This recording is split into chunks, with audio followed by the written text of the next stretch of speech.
Hey folks, welcome back. Jordan here with the Nutty Gnome Homestead. Today is February 27th, 2025, and we are out here in the greenhouse, and I want to show you guys something.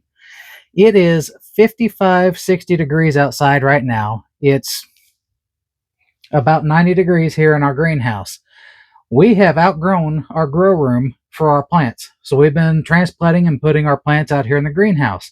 Now, our greenhouse is not climate controlled. We do have it mostly insulated, but it's not climate controlled. We don't have any supplemental heat out here right now.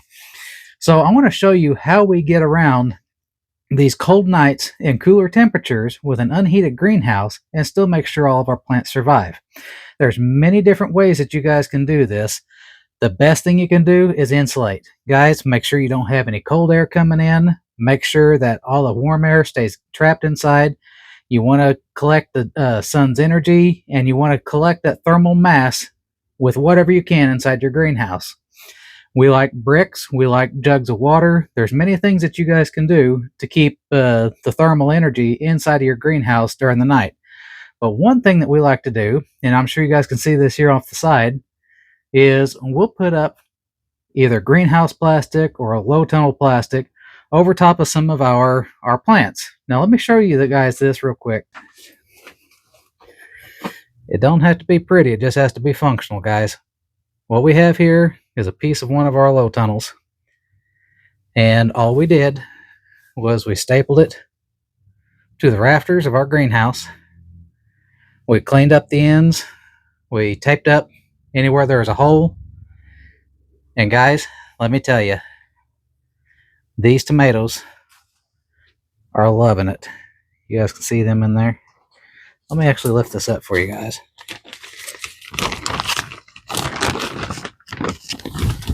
There we go. These tomatoes are loving this. It's probably 90 degrees right now underneath here. We're getting ready to water. There's one of our jugs that we use for thermal mass. Fill up a jug of water, let it sit. The sun's going to do its work overnight. That jug of water is going to release that heat back in here. It's going to keep it nice and warm.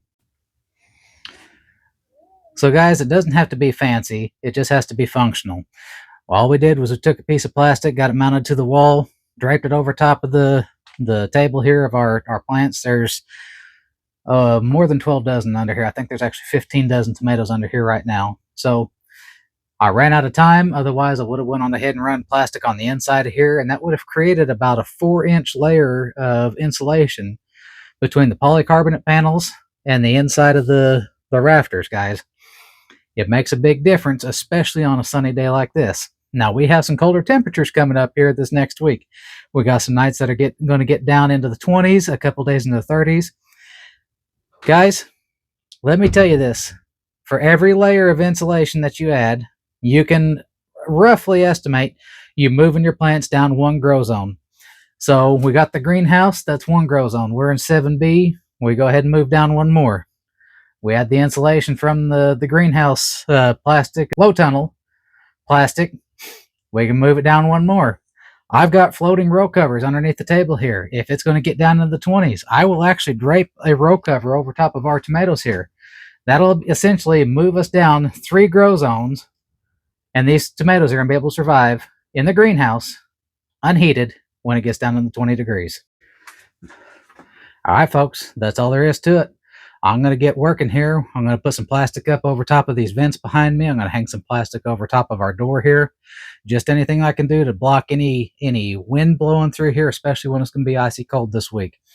So if you guys have any questions or comments about keeping plants alive in an unheated greenhouse or a polytunnel, hit us up down below or leave a message over on Nutty Gnome Homestead on Facebook.